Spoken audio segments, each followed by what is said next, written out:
سماعت کیے تھے۔ آج بھی انشاءاللہ نماز کے متعلق دو چار باتیں آپ کی گوش گزار کروں گا، توجہ کے ساتھ سماعت بھی فرمائیں اور انہیں اپنی زندگی کے اندر عملی جامہ پہنانے کی کوشش کریں۔ جماعت میں کئی صفیں ہیں، پہلی صف کے کسی مقتدی کا وضو ٹوٹ گیا تو وہ کس طرح باہر جائے؟ اب یہاں بھی کئی لوگوں کو پریشانی ہوتی ہے کہ اگر ہم مقتدیوں کے سامنے سے گزریں گے تو کوئی یہ سوچ رہا ہے کہ مقتدیوں کی نماز ٹوٹ جائے گی، حالانکہ مسئلہ ایسا نہیں۔ اگر مقتدی کے سامنے سے ہم گزریں گے تو گنہگار ہم ہوں گے، مطلق مسئلہ میں بتا رہا ہوں۔ اگر ہم کسی نمازی کے سامنے سے گزریں گے تو گنہگار ہم ہوں گے، نمازی کی نماز نہیں ٹوٹے گی۔ لیکن اگر ہم جماعت کے اندر شامل ہیں اور پہلی صف کے اندر ہم ہیں اور ہمارا وضو ٹوٹ گیا ہے تو صف کے کسی بھی کنارے سے ہم گزر کر کے وضو خانے میں جا کر کے وضو کر سکتے ہیں، آپ گنہگار نہیں ہوں گے۔ اب آپ کے ذہن کے اندر یہ سوال پیدا ہوگا کہ آخر ایسا کیوں؟ ہم صف کے کسی بھی کونے سے آگے گزر کر کے ہم وضو کے لیے کیسے جا سکتے ہیں؟ مسئلہ اس میں یہ ہے کہ جو امام ہمارا ہوتا ہے وہ سترے کی حیثیت رکھتا ہے۔ سترہ میں جو نماز پڑھنے کے نمازی اپنے آگے گاڑتا ہے تاکہ جو گزرنے والا ہو آسانی کے ساتھ آگے سے گزر جائے۔ تو جو جماعت کے اندر امام ہوتا ہے وہ سترے کی حیثیت رکھتا ہے۔ اب اگر کسی پہلی صف کی کسی مقتدی کا وضو ٹوٹ گیا تو اب کہیں سے بھی جا کر کے اگر صف میں جگہ ہے تو وہ نکل کر کے وضو کر سکتا ہے، اس میں مقتدیوں کی بھی نماز نہیں جائے گی اور ایسا گزرنے والا شخص گنہگار بھی نہیں ہوگا۔ لہٰذا اس مسئلے کو بھی اپنے ذہن کے اندر رکھیے۔ دوسرا مسئلہ بڑا اہم مسئلہ ہے، اس کو توجہ کے ساتھ سماعت فرمائیں۔ جو شخص وہابیوں دیوبندیوں کو ان کی گندی اور کفری عبارتوں کی وجہ سے کافر جانتے ہوئے ان سے میل جول رکھتا ہے، ان کے یہاں کھاتا پیتا ہے، وہ صف میں کھڑا ہو سکتا ہے یا نہیں کھڑا ہو سکتا؟ یا ایسے کے پیچھے نماز ہو سکتی ہے یا نہیں ہو سکتی؟ علماء کرام ارشاد فرماتے ہیں ایسا شخص صف میں تو کھڑا ہو سکتا ہے مگر اس کے پیچھے نماز نہیں ہو سکتی، اس کے پیچھے نماز مکروہ تحریمی واجب الاعادہ ہوگی۔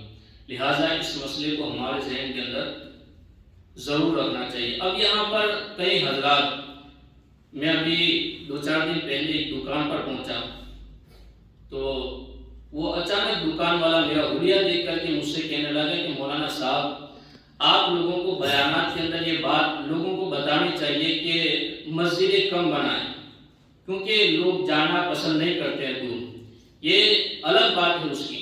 اب اس نے آگے جا کر کے ایک جملہ کہا، اس نے کیا کہا کہ توکل کے اندر ایک مسجد پہلے ہی موجود تھی، اب دوسری مسجد بنانے کی کیا ضرورت تھی؟ یعنی ہمارا سینٹر الحمدللہ STI مرکز بنا ہوا ہے، تو اس نے کہا کہ وہاں پر دوسری مسجد بنانے کی کیا ضرورت تھی؟ تو میں نے کہا کہ مسئلہ یہ ہے کہ اس کے چاروں طرف وہابیوں کی مسجدیں تھیں، دیوبندیوں کی مسجدیں تھیں، وہاں پر کسی سنی مسجد کا ہونا ضروری تھا، اس لیے الحمدللہ اہل سنت و جماعت نے بالخصوص تحریک سنی دعوت اسلامی اور ہمارے حضرت مولانا ظہیر مصباحی صاحب نے وہاں پر ایک سینٹر اور مسجد قائم کی، تو اس کی وجہ سے سنی حضرات وہاں پر آ کر کے اپنی نماز ادا کرتے ہیں الحمدللہ۔ جب میں نے یہ بات اس کے سامنے پیش کی تو آگے سے جملہ کیا تھا، جو جملہ آج اکثر و بیشتر ہماری جاہل عوام کی زبان زد ہوتا ہے، اس کا جملہ یہ تھا کہ مولانا صاحب ایسا نہیں ہونا چاہیے۔ تو ہر کلمہ پڑھنے والا مسلمان ہوتا ہے، ہر کسی کے پیچھے نماز پڑھ لینی چاہیے۔ میں تو اہل حدیث کے پیچھے بھی نماز پڑھ لیتا ہوں، میں تو وہابی دیوبندی کے پیچھے بھی نماز پڑھ لیتا ہوں، اللہ اکبر۔ میں نے کہا پہلے تمہیں اس سے توبہ کرنی چاہیے۔ اب اس کو میں نے ایک مثال کے ذریعے سمجھایا، میں نے کہا کہ میں آپ کی دکان پر مال لینے کے لیے آیا ہوں اور آپ مجھے جانتے ہیں کہ میں ایک مولانا ہوں، میں ایک عالم ہوں، اگر میں آپ کے باپ کو گالی دوں گا تو کیا آپ مجھ سے رشتہ رکھیں گے؟ کیا آپ مجھے پہچاننے کی کوشش کریں گے؟ یا پھر اگر میں آپ کے سامنے آ کر کے آپ کو سلام کرنا چاہوں تو آپ مجھے سلام کریں گے یا جواب دیں گے میرے سلام کا؟ اس نے کہا میں ایسا نہیں کروں گا۔ کہا کیوں؟ کہا آپ میرے باپ کو گالی دیں گے تو آپ کے ساتھ میرا تعلق کیا رہے گا؟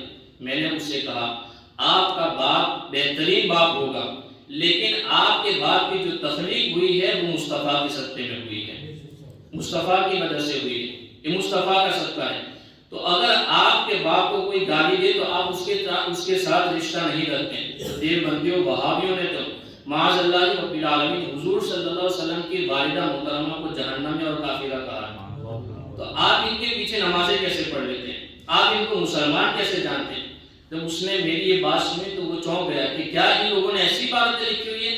میں نے کہا ہماری عوام کی غفلت یہی ہے کہ ہم ان کی عبادتوں، ان کے کفریات کو جانتے نہیں ہیں اور ڈائریکٹ کلمہ پر ڈھونکنا شروع کر دیتے۔ میں نے کہا چلو آپ کا دیر ہی سے صحیح، لیکن آپ کا اتنا تو ذہن کھلا کہ ان کی یہ عبادتیں موجود ہیں۔ اب آپ کو میرا یہ پیغام ہے کہ جب آپ اپنے باپ کو گالی دینے والے کے ساتھ رشتہ نہیں رکھ سکتے تو حضور کے والدہ کو گالی دینے والے کے ساتھ بھی آپ کا رشتہ نہیں ہونا چاہیے۔ اتنی بات میں نے ان کو سمجھا دی، الحمدللہ ان کی سمجھ میں تو آ گئی۔ لیکن اب میں آپ کو سمجھانا چاہتا ہوں، کیا آج یہ ہمارا ماحول نہیں؟ کیا آج ہماری یہ کیفیت نہیں ہے؟ آج بھی ہماری یہ سوچ ہے کہ مولانا لوگ اتنا سخت بولتے ہیں، اور ایک جملہ دوسرا بھی ہماری عوام کی زبان زد ہے کہ علماء نے دین کو سخت بنایا ہوا ہے۔ میں ایسے لوگوں سے کہنا چاہتا ہوں جو تمہارے پاس آسان دین موجود ہے وہ لا کر کے دکھاؤ، وہ قوم کو بتاؤ۔ اب یہ جملہ ہماری زبانوں پر کیوں آتا ہے؟ اس کا پس منظر کیا ہے؟ اس کا بیک گراؤنڈ کیا ہے؟ آپ اس کو سمجھیے۔ اب ڈائریکٹ حضور کے فرمان کو تو وہ ٹال نہیں سکتے، یا پھر حضور پر وہ ڈائریکٹ تو تانا زنی نہیں کر سکتے ہیں۔ اب دین پر عمل نہیں کرتا ہے تو اس وجہ سے مولوی کے اوپر تانا زنی کر دے کہ مولویوں نے دین کو سخت بنا دیا۔ مولوی نے دین کو سخت نہیں بنایا، بلکہ حضور نے جیسا دین ہم تک پہنچایا مولوی نے ویسا ہی دین ہم تک پہنچایا۔ حضور نے ہم تک جیسا دین پہنچایا، صحابہ کرام، اسلاف کرام، ان کی قربانیوں کے ساتھ جس طریقے سے ہم تک دین پہنچائے، علماء کرام نے بھی الحمدللہ اسی طریقے سے ہم تک دین پہنچایا ہے۔ تو اگر مولوی سخت ہے تو چلو مولوی تو سخت ہو سکتا ہے، حضور تو رحمت للعالمین ہے، وما ارسلناک الا رحمت للعالمین۔ اب قرآن بھی پڑھیے، حدیث بھی پڑھیے۔ حضور کے دور کے وہ منافقین جو حضور کی محفل میں بیٹھ کر کے یہ جملہ کہتے تھے وَنَحْنُ مَعَهُ وَمَا يَعْرِفُونَ، کہ ہم ان کے ساتھ ہیں اور یہ حضور نبی ہونے کا دعویٰ کر رہے ہیں اور آگے کی خبریں بتا رہے ہیں کہ کون کافر ہونے والا ہے، کون ایمان لانے والا ہے، میں اس کو جانتا ہوں۔ تو اگر حضور صلی اللہ علیہ وسلم کے علم پر تانا زنی کی جب ان منافقوں نے، تو حضور صلی اللہ علیہ وسلم نے مسجد نبوی سے ان کا نام لے کر کے باہر نکال دیا۔ ارشاد فرمایا فلاں نکل جاؤ تو منافق ہے، فلاں نکل جائے اس لیے کہ تم منافق ہے۔ اب اگر مولوی سخت ہے تو مولوی سے سخت تو حضور صلی اللہ علیہ وسلم کا لہجہ نظر آ رہا ہے، تو کیا حضور صلی اللہ علیہ وسلم کو ہم سخت کہیں گے؟ نہیں کہہ سکتے۔ حضور کے بارے میں تو یہاں تک فرمایا گیا وما ارسلناک الا رحمۃ للعالمین، کہ حضور تو سارے عالم کے لیے رحمت ہے۔ تو جس طریقے کا دین حضور نے ہم تک پہنچایا ہے، الحمدللہ منبر و محراب سے وہی دین آپ تک پہنچایا جا رہا ہے، تو اس پر عمل کیجیے۔ مولویوں کو سخت نہ بتائیے، مولوی اپنا نہیں بتاتا ہے، حضور کا پیغام پہنچا رہا ہوتا ہے، حضور کا پیغام پہنچا رہا ہے۔ اب دوسری بات اس میں یہ ہوتی ہے، آخری بات پیش کروں اس کے بعد آگے کا مسئلہ بتاؤں۔ ہم میں سے کئی ایسے ہوتے ہیں جو آج کل یہ بھی ٹرینڈ چلا ہوا ہے کہ شادیوں کے موقع پر یا کسی اور موقع پر جو خوشی کا موقع ہوتا ہے وہاں پر محفل نعت رکھ لو۔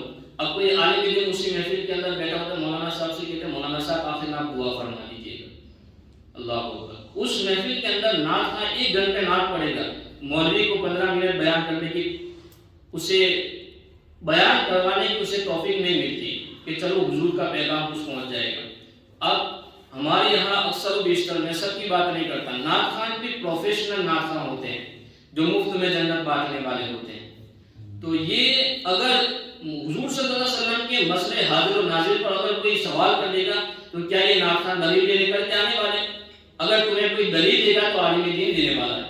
حضور کی ختم نبوت پر اگر حملہ ہوگا تو یہ پروفیشنل نعت خوان تمہارے ایمان کی حفاظت کرنے والے، عالم دین کھڑا ہو کر کے تمہارے ایمان کی حفاظت کرنے والا ہے۔ اسی طریقے سے حضور کے علم غیب پر حملہ ہوگا تو کیا یہ پروفیشنل نعت خوان اشعار کی صورت میں تمہارے ایمان کی حفاظت کرنے والے جو مفت میں جنت بانٹنے والے؟ نہیں، علماء کی بارگاہ میں تمہیں حاضر ہونا پڑے گا۔ اس لیے یہ جو نعت خوان ہیں اٹینشن سیکر بنے ہوئے ہیں۔ اٹینشن سیکر میں اس کا مطلب یہ ہوتا ہے پبلک کی توجہ حاصل کرنے والا۔ اب ان کی توجہ یہ ہوتی ہے، ان کی توجہ دل سے زیادہ دل کے اوپر لگی ہوئی جیب پر ہوتی ہے، تو یہ کوشش نہیں ہونی چاہیے۔ اٹینشن سیکر ضرور بنے، پبلک کا نہیں رب کا بنے۔ اٹینشن سیکر اگر ہم رب کا بنے، یعنی رب کی توجہ اگر ہماری محفل پر ہو جائے گی، یا ہماری باتوں پر ہو جائے گی یا ہمارے وجود پر ہو جائے گی، ہماری زندگی تبدیل ہو جائے گی، ہماری زندگی کے اندر ایک بہترین انقلاب پیدا ہو جائے گا۔ لہٰذا حاصل کلام یہ ہے، ہم علماء کو سخت نہ سمجھیں۔ یہ جو وہابیوں دیوبندیوں کے بارے میں اگر آپ تک باتیں پہنچائی جا رہی ہے کہ اس میں مولوی کا کوئی ذاتی فائدہ نہیں ہوتا ہے، یہ تمہارے ایمان کی حفاظت کا مسئلہ ہوتا ہے۔ اس وجہ سے ان مسائل کو اپنے ذہن کے اندر ضرور رکھیے اور ان مسائل کو اپنی زندگی کے اندر شامل کرنے کی کوشش کیجیے۔ آگے ایک اور مسئلہ ہے کہ نمازی نے ایک رکن میں بار بار یا 2 بار یا 3 بار کھجلایا تو نماز فاسد ہوگی یا نہیں ہوگی؟ اس کے بارے میں علماء کرام ارشاد فرماتے ہیں کہ ایک رکن میں اگر 3 بار کھجلایا تو نماز فاسد ہو گئی۔ ایک رکن یعنی اگر قیام کی حالت میں کھڑے رہ کر کے اگر کسی نے 3 بار کھجلا لیا ہاتھوں کو اٹھا کر کے، ایسی صورت میں اس کی نماز جاتی رہے گی۔ لیکن یہاں پر ہمارے ذہن کے اندر ایک اور مسئلہ جو غلط فہمی کے طور پہ رائج ہے، وہ یہ کہ اگر ہم نے ایک مرتبہ اٹھا کر کے 3 مرتبہ کھجلا لیا، اس طریقے سے 3 مرتبہ انگلی ہلا لی، ہماری نماز فاسد ہو جائے گی۔ حالانکہ ایسا نہیں۔ اگر ہم نے اس طریقے سے ایک مرتبہ اٹھا کر کے چند مرتبہ کھجلا تو ایک ہی مرتبہ کہلائے گی۔ اس وجہ سے اگر کسی نے ہاتھ اٹھا کر کے 3 مرتبہ ہاتھ اٹھا کر کے کھجلایا تو نماز فاسد ہو جائے گی، ورنہ اس کی نماز فاسد نہیں ہوگی۔ اسی طریقے سے اگر کوئی شخص کسی کو نماز کے اندر سلام کرتا ہے تو اس کی نماز فاسد ہو جاتی ہے، لیکن ایک ذات ایسی ہے کہ نماز کے اندر اسے سلام کرنا واجب ہے۔ کون سی ذات ہے؟ وہ حضور صلی اللہ علیہ وسلم کی ذات طیبہ۔ اگر ہم نے نماز کے اندر حضور کو سلام نہیں کیا تو ہماری نماز مکمل نہیں ہو سکتی، ہماری نماز مکمل نہیں ہو سکتی۔ ہم التحیات کے اندر کیا پڑھتے ہیں؟ السلام علیکم ایھا النبی، تو اس کا مطلب یہ ہوتا ہے اے نبی، یعنی اے غیب کی خبریں بتانے والے نبی، آپ پر سلام ہو۔ تو اب اگر ہماری نماز کے اندر یہ سلام حضور کی بارگاہ میں پیش کیا جائے گا تو ضرور رب تبارک و تعالیٰ حضور کی بارگاہ میں سلام پیش کرنے کی وجہ سے ہماری نماز قبول فرما لے گا۔ اب یہاں سے ان لوگوں کا بھی رد ہو گیا جو یہ کہتے ہیں کہ معاذ اللہ رب العالمین اگر نماز میں حضور کا خیال آ جائے تو یہ گائے بیل بھینس گدھے وغیرہ سے بدتر ہے۔ تو اگر حضور کا خیال نماز میں آ جائے گائے بیل بھینس گدھے وغیرہ سے بدتر ہے تو نماز کے اندر التحیات میں کس کو سلام کرتے ہو؟ التحیات کے اندر کس کو سلام کرتے ہو؟ التحیات کے اندر تو سلام حضور ہی کیوں کیا جاتا ہے؟ اگر حضور کو سلام کیا جاتا ہے، علماء یہاں بھی ارشاد فرماتے ہیں التحیات کے اندر جب حضور صلی اللہ علیہ وسلم پر سلام کا نذرانہ پیش کیا جائے اس وقت ہماری توجہ حضور کی بارگاہ تک پہنچنی چاہیے۔ اگر حضور کی بارگاہ تک ہماری توجہ نہیں پہنچے گی تو ہماری نماز مکمل نہیں ہوگی۔ اس وجہ سے ہمارے لیے ضروری کیا ہے؟ ہم مکمل طریقے سے نماز ادا کریں، بہترین انداز میں نماز ادا کریں۔ اگر بہترین انداز میں حضور کے عشق کے ساتھ نماز ادا کریں گے ضرور رب تبارک و تعالیٰ ہماری نمازوں کو بھی قبول فرمائے گا، بہترین ثواب بھی عطا فرمائے گا۔ اللہ رب العزت ہمیں عمل کرنے کی توفیق عطا فرمائے۔ السلام علیکم ورحمۃ اللہ وبرکاتہ۔